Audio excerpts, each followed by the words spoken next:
Hey,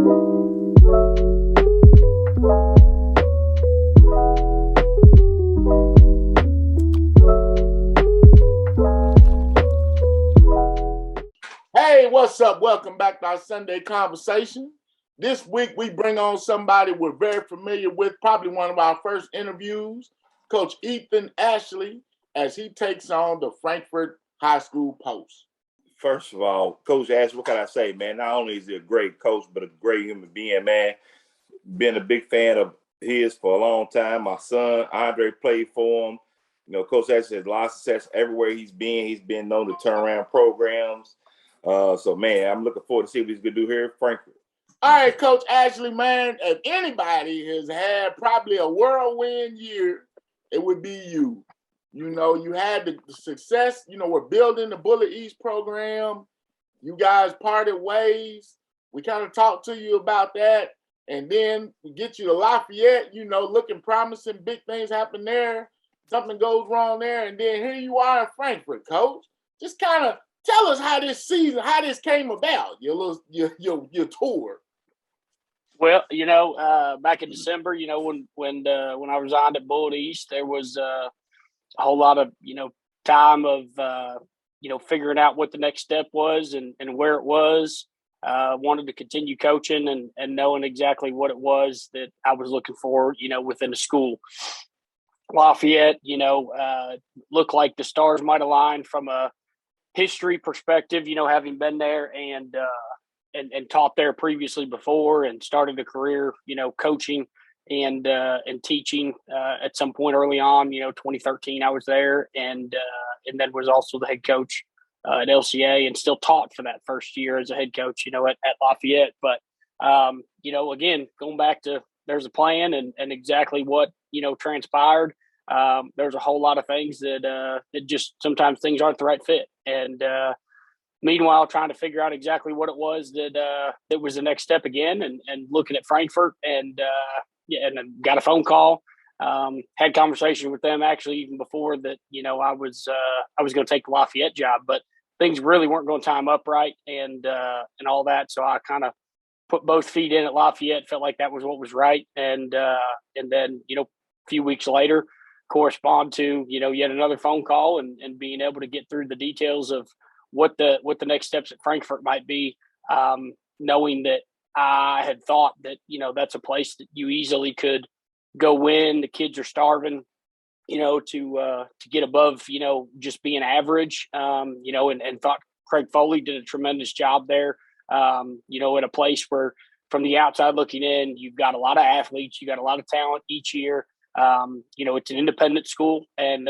it's, you know, we've always said, and as coaches, you know, you hear through the grapevine and in conversations that if you're in a one horse town or you're in a, you know, an independent school system, a lot of times things are easier to get done. You don't have as much red tape. You don't have as many times. You got to have conversations with a lot of different people at various schools that are all fighting to make their school the best.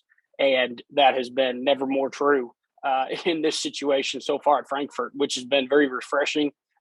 Because no matter what you're doing in a big school district with multiple schools, multiple high schools, multiple entities, you know, it's good and bad. But I would say the bad is, you know, a lot of times everything resource wise has to get spread somewhat too thin because education wise funding is, you know, is struggling. So to be able to say this is our pot of money and it's going to go to you know, the one high school that's in here.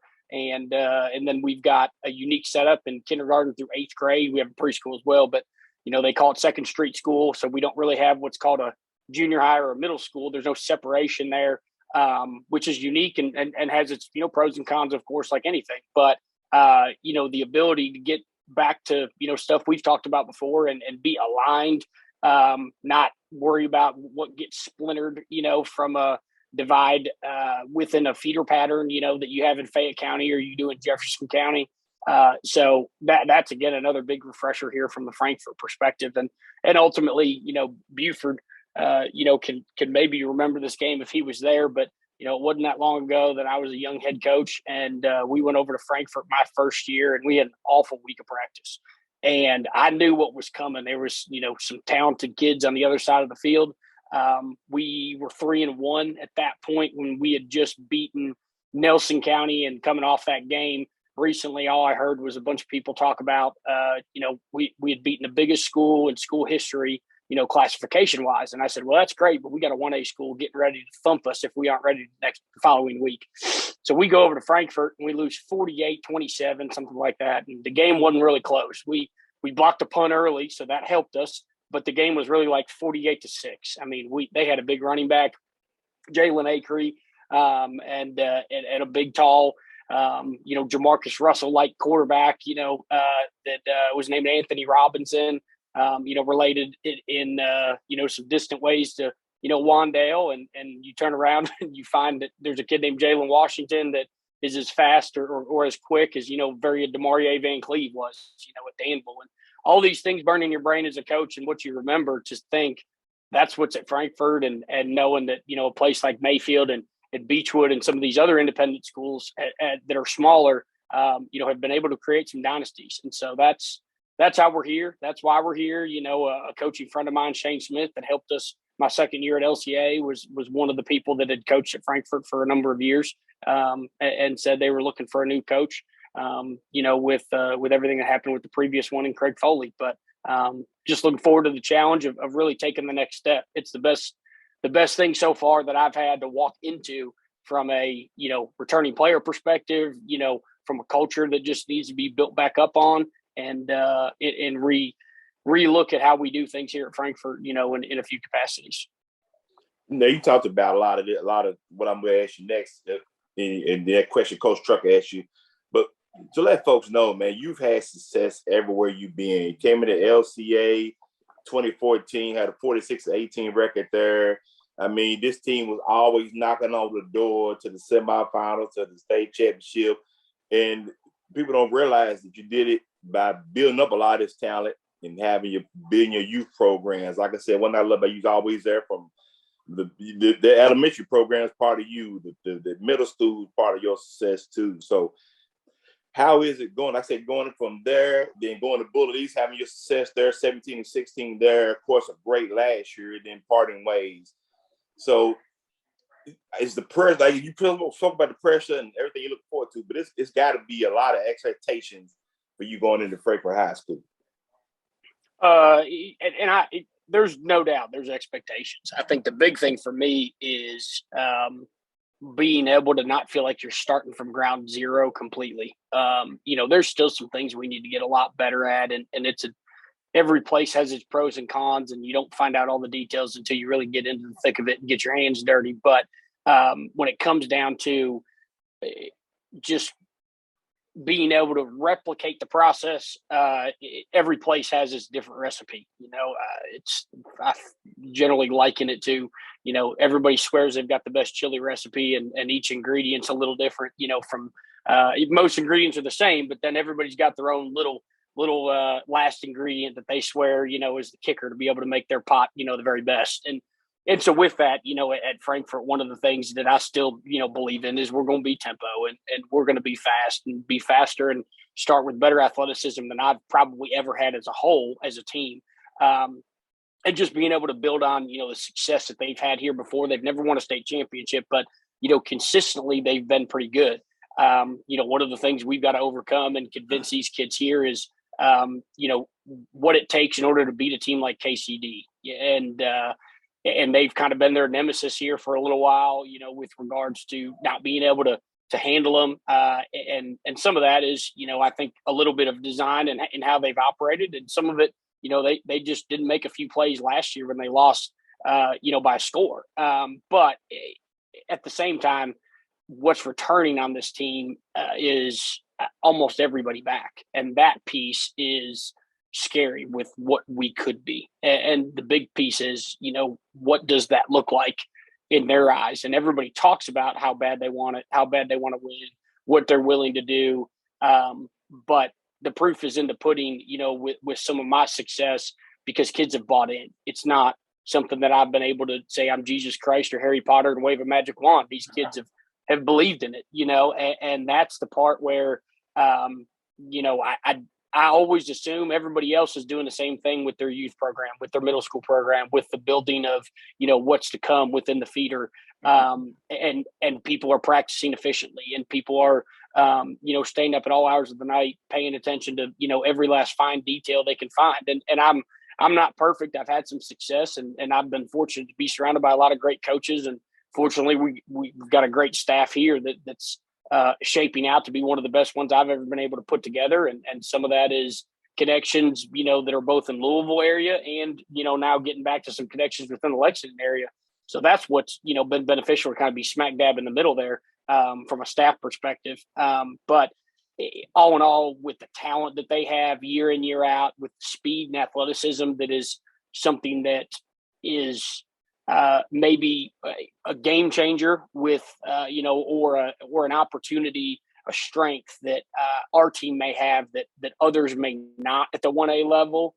That's what could get really scary. And, at Bullitt East and at LCA, we work to continue to try and close some of that speed gap, some of that athleticism gap, make our linemen bigger, stronger, but not slower, and still have to go against big, strong, and quicker, linemen on both sides of the ball in a male, even at a Fern Creek. I mean, they still had plenty of talent all over the field, but at Frankfort, you're kind of starting from a better spot. You're on second base trying to hit a home run instead of, really starting from home plate. And thankfully, the kids here have done a lot of what I've asked to, just like the other places. And so what can it be is starting from a little better leg forward on what exactly the football product looks like at Frankfort here going into next year with the returning talent and the ability that these kids have. Now, one thing we know about you is you love starting from your grassroots. You build from your youth programs up. Mm-hmm. One thing we do know about Frankfort, having Coach Buford as coach there and everything, they have a very strong youth league there. Lots of teams. So I know you've already gotten in there. How have you made those connections with those guys? Well, when we started MWFCA here, 2 years ago at Bullitt East, one of the people I talked to was Eddie James in Franklin County, and know that he had, what his Frankfort Rams looked like, and what that alignment of Elkhorn and Franklin County, looked like. And they did things a little differently, playing in LYFL and making it, more of a travel team. And that's not the route we particularly took within WFCA back in Mount Washington. But being able to now see that the Frankfort High School and Second Street School have, predominantly the Frankfort Bengals, and then there's other teams, and the Frankfort Youth League has kind of disevolved a little bit. The entity's still there, but what exactly those teams look like, there's been groups that branched off and formed the Gators and the Jets on the west side of Frankfort. And so I look at it and part of the reason to get involved with the grassroots is I never want to see the game die. I've got a 6-year-old, 4-year-old, 2-year-old, and, a 9-month-old that I've got 3 boys, and I want to see them play the game that I love, and the game that I think gives a lot back. And one of the few things teaching kids a lot of what, it takes to be successful in the world through the game of football and sports. I don't want to see it go away. We've got to make modifications to it as kids continue to grow through, from kindergarten all the way up. But we still have a lot of people that think tackle football at 5 years old is a good thing, and it's absolutely not. I'll die on that hill every day that ends in Y. And how we, still continue to grow the game, get people involved in it, continue to find ways so kids, don't just pick up, and go play another sport because, of the contact when the game's never been safer. But being involved with the Bengals, they're going to continue to use our facilities. They practice at the same place we do, which we call the PAC, which is the Panther Athletic Complex down on the river. The middle school practices there as well. I've already been in, strong conversation this past Sunday. I met with all our middle school coaches, one of which played football with Emily's brother, my wife, and played at Dunbar, Thurman Clay, now Thurman Wade. And he's a football guy through and through. Recently has moved here with connections to our boys basketball coach, Butch Joyner, who I knew from back in the days at KBA. So there, this world is about relationships and connections, and being able to get, somebody like, Thurman is going to coach the boys basketball team in middle school. He's already in Second Street, as somebody within the staff. And then he's also now going to be our head middle school football coach, doing a lot of the same things Doug Charles did, doing a lot of the same things that, Darren Lewis did for us that really was our most important key pieces with regards to our feeder programs at Bullitt East and LCA. So it's exciting times. The alignment is starting to come, within the same shape and form. The famous LB is in charge of the Bengals, and our youth organization. And so all of us are going to work in concert to make sure that Frankfort football is something that continues to stretch and grow, and we take the next step needed, to have K through 12 alignment. Yeah, man, Coach, you spoke about, the cover not being buried coming in. I think you're absolutely right. You got your junior quarterback, Sam Davis, who played all 11 games last year, had over 1,400 yards passing, 16 touchdowns, averaged about 132 yards a game. How much? And you got your leading receiver coming back as well. So how big is that for you in this program, and what you want to implement coming in?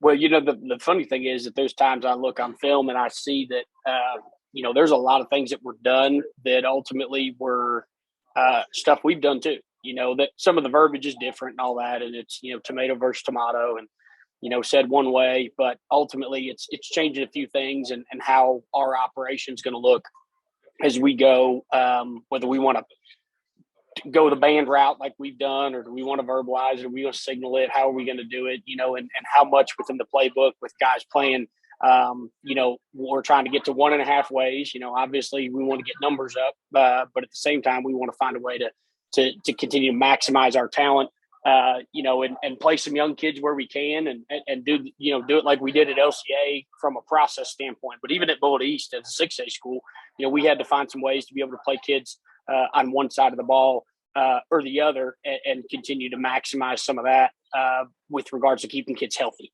And but from what's returning, what's coming back, when they've run some things that look similar to what we've done, and you talk a little bit more about, or I'll say a lot more about the details and the whys about alignment and the way the play works and operates. We've started bucketing some of our pass calls and run calls to be able to help, with a more synonymous approach to the teaching part of things, doing a lot more walkthrough, on cans instead of, just putting stuff on the board, and being able to go through the passing game with half line stuff is just a little bit different, in terms of being able to slow down and teach a little bit here in the spring. But the guys have absorbed it well, and really taken to, something as simple as shallow dig, and watching them do it last year, and knowing that they weren't terrible at it, but, we could get a lot better if we would approach it with a few of the buzzwords and ways in which, we've had success teaching that. And ultimately being able to have that kind of talent back. I think that they're starving to be able to throw for 2,500 and catch, 1,500. And now you're knocking on the door for the Courier Journal to have your name in the paper at the end from an all-state perspective, one of which, one of the two running backs from last year, is back in Jaden Morgan. And he's, lightning quick and a game changer in many fashions. Being able to split out and be a receiver as well is another piece to his game that we're going to, work on. But with their best lineman, from last year is graduated, looks to be going to Kentucky State, in Big Adrian. But we've got 6 people that played on the O-line last year back that saw minutes and saw significant minutes. And there's already a couple more kids that, have come out, and or there's a couple freshmen to be that are big size. And it's is equal to the depth we've had in many spots at LCA, and to think in a 1A school versus a 2A school, that's big. So hold on, Coach Toke, I'm gonna cut you off. So you mean Ethan Atchley go ground and pound, not air it out? What's going on here? No. That what it sounds like, huh, Coach Blue?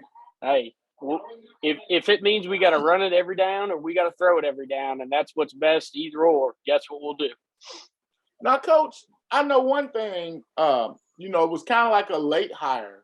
How much time have you had to work with your players as far as like spring ball and that aspect? And also, we know with 1A, your roster is limited and you have a lot of kids doing a lot of other sports. So how much time have you actually had with your guys so far? Well, I got in the building immediately. And so I've been here since I got hired, and every day been able to build relationships with a lot of the kids and been able to talk to a lot of basketball kids. And so we were able to go through like a spring install and be able to go through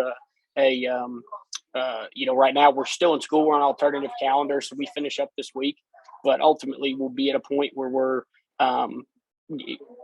almost through. You guys are still in school? 3/4. Yeah, we are. Yeah, we're one of the last schools. There's not that many, I don't think, left in the state that still do alternative calendar, which basically gives us a 3-week fall break, 3-week spring break. So the kids like that, but then at the end of the year, then they're like, well, everybody else is out. So they're complaining a little bit right now. But it's again, one way to do it versus, what Fayette County does or other schools. I mean, everybody has their reasons for it. And some of the things that the kids are able to do in Frankfort, like the second week is called Pep Week. And that's an opportunity for kids to go take college visits where they don't have to take off school. And some of them are school supported. It's a very unique situation that has been, one way to look at things from an educational perspective, but they're doing some really good things that are different that you're not able to do.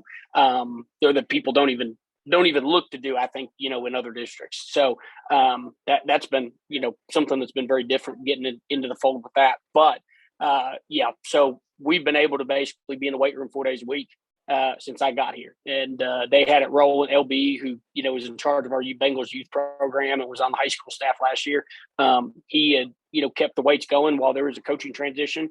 And so, we're humming and rolling. So we really haven't missed a beat. It's been able to, I've been able to be kind of a long-term sub, full-time teacher, and get to a lot of different classrooms and have a, paid teacher salary to be here to build relationships with kids because they had an open position that was already allocated. So that's been awesome. And been something where we've been able to recruit another handful of kids, get to the middle school, eat lunch with those kids and do it, the way that it should be done, I think, and being able to build that feeder, right into high school. So it's been an exciting time. I thought I was going to have to wait all the way till summer, and one of those things was one of the kickers when I, was going back through this process was I said, I've got to be in the building. And that was something that didn't happen at Lafayette.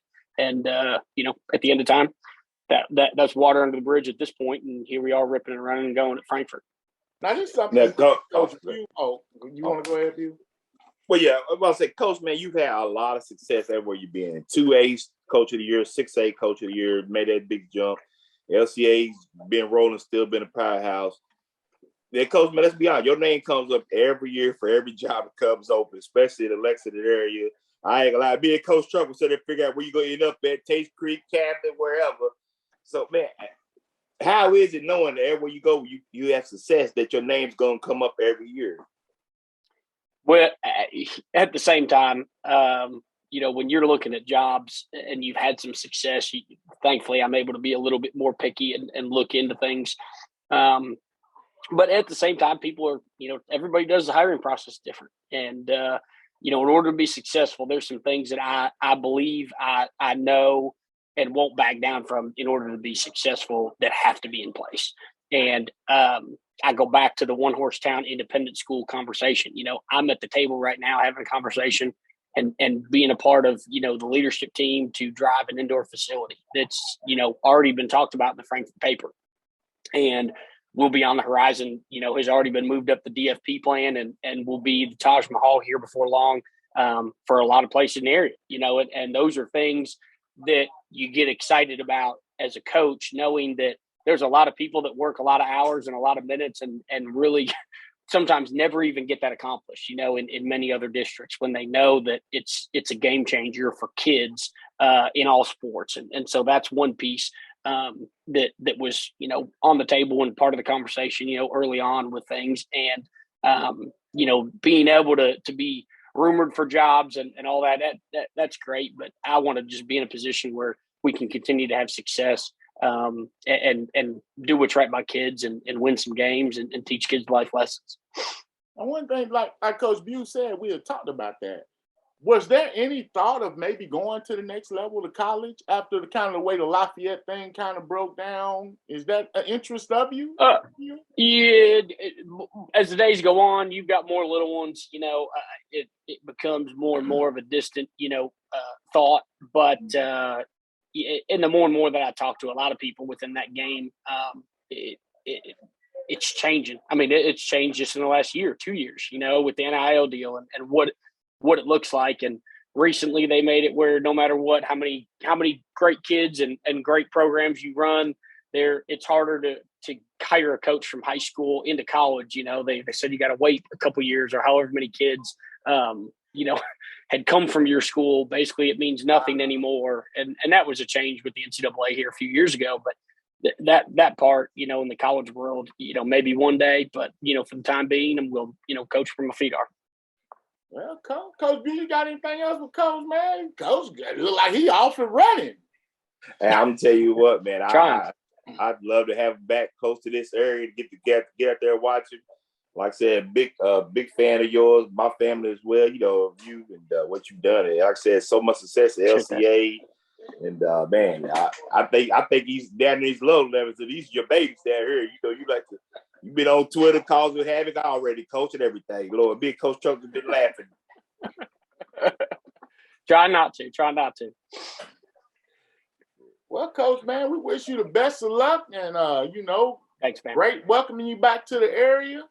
And I know Franklin County is, that's kind of a machine over there. Seems like everywhere you go, you seem to want to be in the back pocket of one of the big dogs, man. You had Mayo, KCD, Franklin County. What'd you say? How you eat an elephant one bite at a time? Well, you talking about Danville, Catholic here, Somerset? I mean, God, Coach, let me ask you a question. What's your schedule looking like? It's like poking the bear, Coach Bew. I want to know what the schedule looks like.